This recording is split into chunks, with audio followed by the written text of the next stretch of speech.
la présidente de l'association des juristes sénégalaises, AJS. Okay. Est-ce que vous pouvez revenir un peu sur cette journée que vous avez organisée pour un don de sang? La journée de don de sang que nous organisons aujourd'hui s'inscrit dans le cadre des activités qui ont été prévues pour célébrer les 50 ans de l'association des juristes sénégalaises. Comme vous le savez, l'AJS a été créée en 1974 et donc fête cette année ses 50 ans. Entre autres activités, il y avait inscrit au programme cette journée de don de sang. Okay. Le choix du thème, on peut revenir ça, c'est un constat que vous avez fait dans les services. Vous savez que le choix du thème, il s'inscrit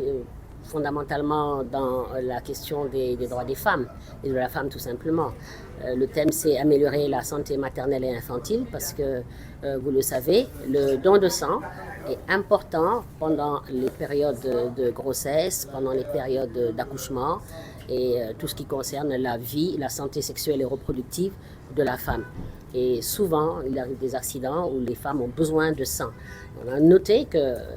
la plupart des donneurs sont plus des hommes que des femmes. Sur 4 donneurs, vous avez 3 hommes et une femme. Donc, il y a un équilibre à rétablir, en quelque sorte une forme de parité à rétablir entre les donneurs hommes et les donneurs femmes. Pourquoi? Parce que les femmes sont celles qui ont le plus souvent besoin de sang. Okay. Vous avez senti peut-être un besoin dans les structures de santé? Les statistiques simplement au niveau du CNTS et puis au niveau de l'Organisation mondiale de la santé révèlent que le don de sang est insuffisant au Sénégal. Sur une norme de 10 donneurs pour 1000 habitants, le Sénégal est à 6 donneurs pour 1000 habitants et donc c'est largement insuffisant. S'il se trouve que maintenant les femmes qui sont exposées, comme je le disais tantôt, à des problèmes d'accidents et de difficultés de transfusion sanguine plus que les hommes, sont elles-mêmes en nombre insuffisant en termes de dons de sang, il est bon que l'on puisse les sensibiliser pour promouvoir davantage le don de sang au niveau des femmes. Voilà l'objectif que nous souhaiterions atteindre à travers cette journée de don de sang que nous organisons en collaboration ici au CNTS, au Centre national de transfusion sanguine, en étroite collaboration avec le CNTS et en partenariat avec l'Association nationale des donneurs de sang et également l'association Precious Gift. Ci wolof rek nga tënk ko rapidement tey ngeen organisé benn journée don de sang est-ce que mën nga ñëwaat ci bés bi? waaw jërëjëf ci laaj bi ñun waa AJS dañu décidé woon ne dañuy organiser tey don de sang bi boole ko ci programme yi nga xam ne moom la ñu tëral ndax màggal suñu 50 ans suñu juróom fukki at association bi ñu ngi ko sosoon 1974 ren ci 2024 bi ci la association bi di am juróom fukki at ñu ne nag dinañ ko marqué date boobu daal dinañ jéem a xool luñ ci doxal comme programme boole ci nag affaire don de sang maye deret nag dafa di loo xam ne geste citoyen la war na ku ne war na góor war na jigéen war na mag war na ndaw ci kaw condition yi nga xam ne mooy condition de santé yi nga remplir ko ñu seetlu nag ne jigéen ñi li ñuy maye bariwul xëy na ñàkk xam ci la ak ragal ci la waaye itam ñoom dañu war a xam ne don de sang yi maye deret bi ñoom la gën a soxal lu tax mu gën leen soxal jigéen bu fekkee dafa toll ci ndaw dinay faral di gis baax boobu day wàññi ci deretam dinay faral di jur di ëmb di wasin ëmb beeg wasin bi day soxla deret ñëpp xam na ne jigéen day manqué fer day anémie bu tollee ci diggante bu wasinee itam ba tey loolu moom saa yu jigéen di jox di wasin mu ngi ci loxo yi suñu borom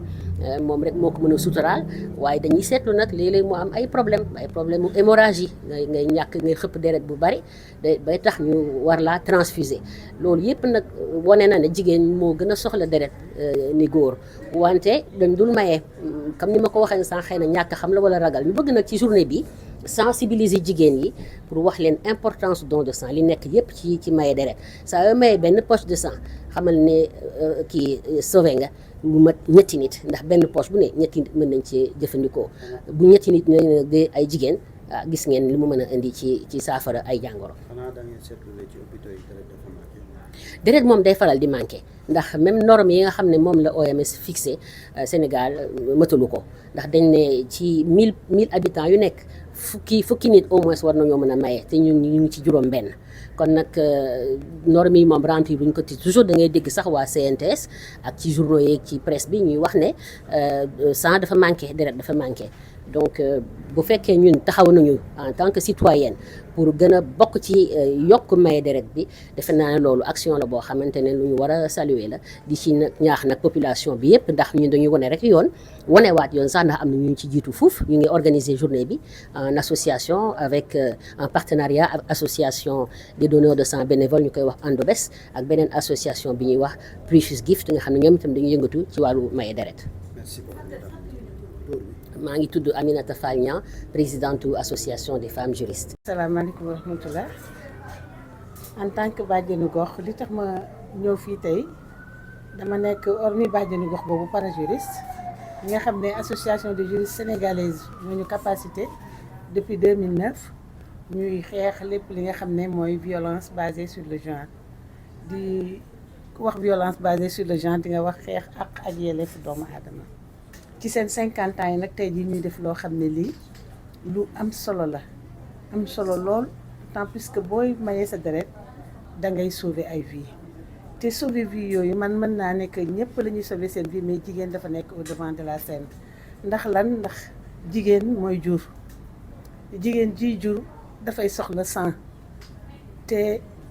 bu fekkente ne bii ay poche amu fi mu manqué fekk yooyu mën na ñàkk bakkanam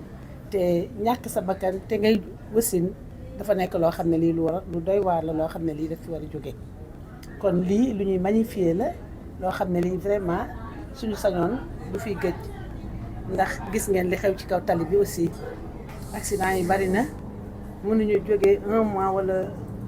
mënuma wax sax 1 mois moins d'1 mois te dégguloo fenn accident kon lii ñuy def lu rëy la loo xam ne lii ñëpp war nañ ko rafetlu. santé maternelle des fois jigéen ak seen santé day jagadi lan moo war a nekk seen taxawaay pour que santé maternelle gën a ñëw ci diwaanu Sénégal partout. lii nekk suñu taxawaay mooy di sensibiliser jigéen ñi di leen xamal ne que ñoom ci seen bopp li nga xam ne nii jigéen comme mooy ëmb di imbi war na à tout moment muy saytu boppam avant muy ëmb muy saytu boppam li ci gën a kii bëri boo xamee ne bii dafa ëmb li nga xam ne noonu lañ ko digalee mu bañ a CPN yi nga xam ne moom lay def mu bañ koy tëb di ci dem toujours ba nga xam ne bii dinañ ko mën di jox li nga xam ne doom yi muy jëfandikoo du ñàkk deret à tout moment ba nga xam ne ci lay imbi kenn lu nekk nag mën na am mën ngay ñu lay opérer par exemple nga perdre du sang ak yooyu mais su fekkee CPN yi da nga ko respecté di jël sa garab sa doom yi feer yi ni mu waree yàlla mën naa dimbali ba yenn problème yi doo ko am. Résumé en français, en tant que bàjjenu gox, vous êtes très proche des populations. Quelle appréciation faites-vous par rapport à cet événement de donner du sang aujourd'hui? Donner du sang, c'est sauver une vie. Je suis parajuriste. J'ai été capacitée par l'Association des juristes sénégalais depuis 2009 jusqu'à nos jours. Je suis le relais, je peux dire, de l'AJS au niveau de la population. Donc, en tant que bàjjenu gox, je dois écouter les gens, les sensibiliser par rapport à tous les problèmes qui sont liés à la femme en général et à l'homme, à la femme en particulier et à l'homme en général. Merci. Présentez-vous. Je suis Badiane Fatou Diouf. Je suis parajuriste de l'Association des juristes sénégalais et